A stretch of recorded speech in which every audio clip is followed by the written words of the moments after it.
وَإِلَىٰ ثَمُودَ أَخَاهُمْ صَالِحًا۔ اب اگلی ذکر کیا جا رہا ہے قوم ثمود کے بارے میں۔ پہلے قوم عاد کی بات، آپ دیکھیے گا کہ قوم عاد کے بعد کی جب بھی قوم عاد اور ثمود کا ذکر آیا ساتھ ساتھ آیا، کیونکہ جو قوم عاد سے لوگ جو زندہ بچ گئے تھے وہ قوم ثمود بنے، جو اللہ تعالیٰ نے جن لوگوں کو محفوظ رکھا۔ اور ایک بات وہ یاد رکھیے گا کہ حضرت لوط علیہ السلام حضرت ابراہیم علیہ السلام کے چچا زاد بھائی تھے، اور حضرت ابراہیم علیہ السلام فلسطین میں آباد تھے۔ اللہ تعالیٰ نے حضرت ابراہیم علیہ السلام کو فلسطین میں آباد کیا، اور حضرت ہود علیہ السلام جو ہے وہ حضرت ہود علیہ السلام کی بستی بحیرہ میت کے جنوب مشرق میں تھی۔ بحیرہ میت کی جنوب مشرق میں تھی، جس کو آئی تھنک ڈیڈ سی بھی کہا جاتا ہے، ٹھیک ہے، وہاں پر تھی ان کی بستی جو ہے قوم ہود کی۔ اچھا جی، اگلی آیت میں ہم دیکھتے ہیں کہ اللہ تعالیٰ ارشاد فرماتے ہیں وَإِلَىٰ ثَمُودَ أَخَاهُمْ صَالِحًا۔ اب جو لوگ بچ گئے قوم عاد میں سے وہ قوم ثمود بنے۔ یہ بھی طاقت قد میں اور انٹیلیجنس میں یہ قوم بہت اللہ تعالیٰ نے جو طاقت، قوت اور جو انٹیلیجنس اس قوم کو دی، اللہ تعالیٰ نے اس کے بعد کسی قوم کو نہیں دی۔ یہ اتنے ہی سرکش بن گئے۔ اللہ تعالیٰ ارشاد فرماتے ہیں وَإِلَىٰ ثَمُودَ أَخَاهُمْ صَالِحًا۔ اسی طرح سے اس قوم ثمود کی طرف صالح علیہ السلام کو بھیجا، اور انہوں نے بھی یہی حکم دیا کہ اے میری قوم، اللہ تعالیٰ کی عبادت کرو اور اس کے سوا کسی کی عبادت نہ کرو، من الہ غیرہ، اور اس کے علاوہ کسی الہ کی عبادت نہ کرو، وَأَنشَأَكُم مِّنْ الْأَرْضِ، اور وہی وہ ذات ہے، اللہ تعالیٰ ہی وہ ذات ہے جس نے تمہیں زمین سے پیدا کیا۔ یعنی تم سے پہلے حضرت آدم علیہ السلام کو اللہ تعالیٰ نے خالصتاً زمین کی مٹی سے پیدا کیا، اور اس کے بعد جب اللہ تعالیٰ نے ہمیں پیدا کیا، اللہ تعالیٰ نے ہمیں جو پیدا کرنے کا جو معاملہ ہے، ہم جو ہمارا نطفہ بنتا ہے وہ اسی زمین کی مٹی سے، جو پھل اور فروٹ اور جو گندم اگتی ہے اسی سے ہماری جو انسان کے اندر نطفہ بنتا ہے، اس کی طاقت اسی زمین کی کاشت سے ہی بنتی ہے۔ اس لیے حکم دیا، کہا گیا کہ وَهُوَ أَنشَأَكُم مِّنَ الْأَرْضِ، کہ تمہیں زمین سے پیدا کیا گیا، وَاسْتَعْمَرَكُمْ فِيهَا فَاسْتَغْفِرُوهُ ثُمَّ تُوبُوا إِلَيْهِ، اور حکم دیا گیا کہ اسی زمین میں سے تمہیں بسایا بھی، بس تم اس سے معافی طلب کرو اور اس کی طرف رجوع کرو، بے شک میرا رب قریب اور دعاؤں کو سننے والا ہے، دعاؤں کو قبول کرنے والا ہے۔ ان ربی قریب مجیب، قریب بھی ہے اور دعاؤں کو سننے والا بھی ہے۔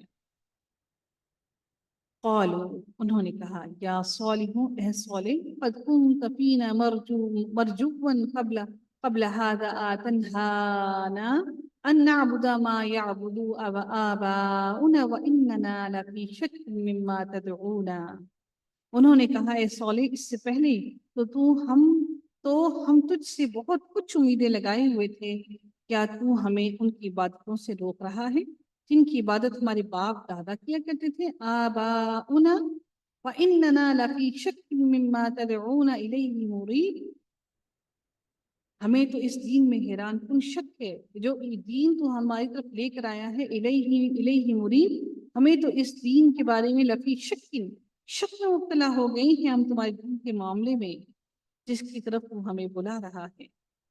کہ ہمارے کیا باپ دادا سارے ہی بے وقوف تھے؟ ان کو کسی کو عقل نہیں تھی؟ تم سمجھتے ہو کہ تم سب سے زیادہ عقل مند ہو؟ تمہارا تو دین خود ہی شک میں مبتلا کیے ہوئے ہے ہمیں، تو ہم تو تمہارے دین کی طرف ہرگز نہ آئیں گے۔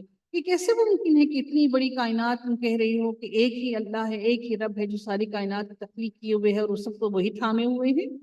اتنا بڑا نظام تو کوئی ایک ہستی سنبھال ہی نہیں سکتی۔ تو تمہارا تو ایمان اور تمہارا تو دین ہی عجیب و غریب شک میں مبتلا کر رہا ہے۔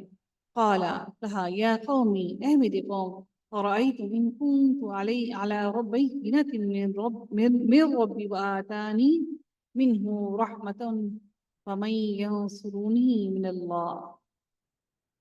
حضرت صالح علیہ السلام نے جواب دیا کہ اے میری قوم کے لوگوں، ذرا بتاؤ تو، اگر میں اپنی رب کی طرف سے کسی مضبوط دلیل پر ہوا اور اس نے مجھے اپنے پاس کی رحمت عطا کی، علی بینۃ، اور من ربی وآتانی منہ رحمۃ، اور اس نے مجھے اپنے پاس سے کوئی رحمت عطا کی، فمن ینصرونی من اللہ، تو ارشاد ہوتا ہے کہ پھر اگر میں نے اس کی نافرمانی کر دی، اگر میں نے اپنے اس رحمت کے آنے کے بعد اس کی نافرمانی کر دی فَمَن يَنصُرُنِي مِنَ اللَّهِ، تو کون ہے جو اس اللہ کے مقابلے میں میری مدد کرے گا؟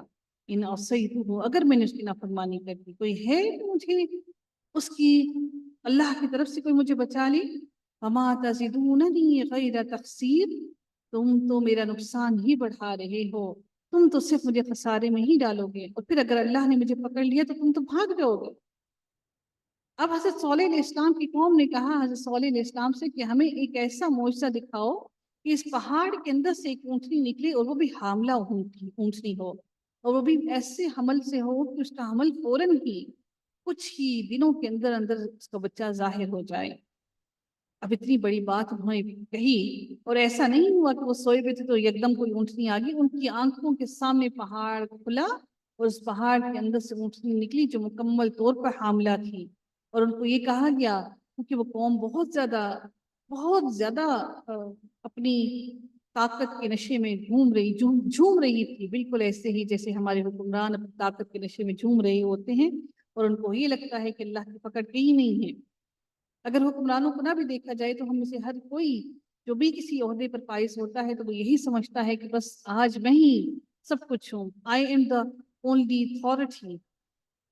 تو یہی حال ان کا بھی ہوا، تو ان کو کہا گیا کہ یہ اللہ کی اونٹنی ہے، بس اس کو تم ہرگز نقصان نہ پہنچانا، یہ جہاں جہاں چاہے جہاں جہاں سے کھانا چاہے اللہ کی زمین میں اس کو کھانے دو، تأکل فی ارض اللہ، یہ اللہ کی زمین میں اس کو چلنے دو، ولا تمسوها بسوء، اور اس کو ہرگز نہ چھونا، اس کو کسی صورت میں بھی نقصان پہنچانے کی غرض سے نہ چھونا، فَيَأْخُذَكُمْ عَذَابٌ قَرِيبٌ، اگر تم نے ایسا کیا تو تمہیں جلد ہی عذاب پکڑ لے گا۔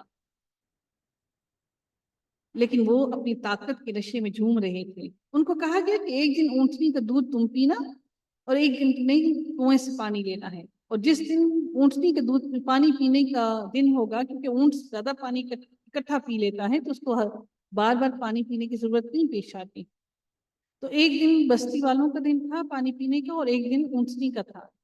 تو جس دن ان کو پانی نہیں پینے کا حکم تھا، اس دن انہوں نے کہا گیا تھا کہ تم اس دن اونٹنی کا دودھ پینا، اور دودھ اتنا زیادہ ہوتا تھا کہ پوری بستی کے لیے کافی تھا، کہ جب بھی وہ دودھ نکالنا چاہتے تو دودھ نکل آتا تھا ان کے لیے۔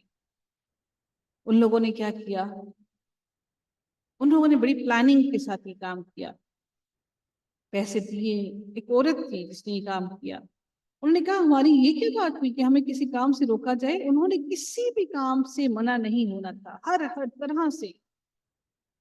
طرح سے انہوں نے نافرمانی کرنی تھی۔ فَعَقَرُوهَا، تو انہوں نے پونچھیں کاٹ دی اونٹنی کی۔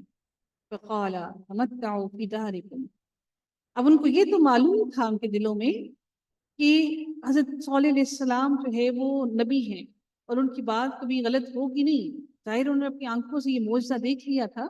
حضرت صالح علیہ السلام نے ان سے کہا کہ صرف 3 دن اپنے گھروں میں تم انتظار کرو۔ اب وہ خوف میں مبتلا ہو گئے، ایک دن ان کے چہرے نیلے پڑ گئے، سرخ ہوئے، پھر نیلے پڑے، اور پھر کالے ہو گئے۔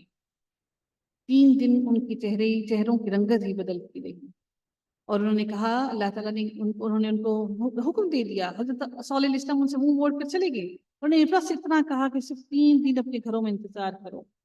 ذالک وعد وعد، یہ جو وعدہ ہے غیر مکذوب، یہ جھوٹا ہونے والا نہیں ہے، یہ پورا ہوگا۔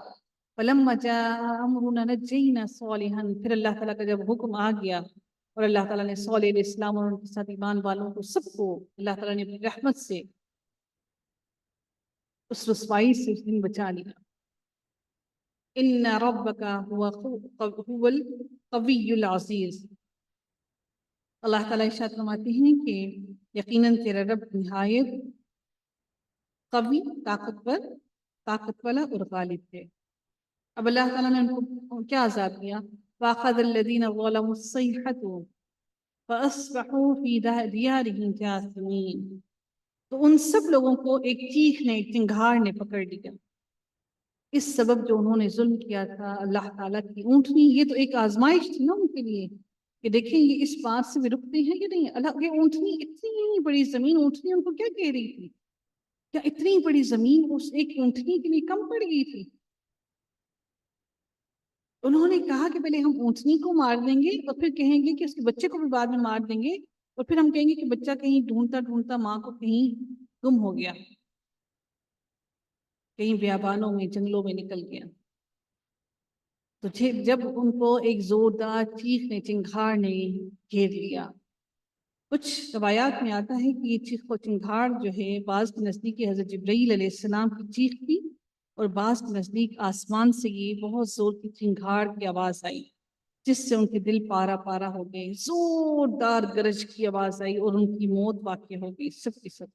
اور اس کے بعد یا اس کے ساتھ ہی اللہ تعالیٰ نے بہت زور کا زلزلہ دیا، اور اس زلزلے کے آنے کے سبب وہ سارے کے سارے اونھے منہ ہو کر انہوں نے جب صبح کی تو سارے کے سارے جب صبح ہوئی تو سارے کے سارے اپنے گھروں میں اونھے منہ پڑے تھے.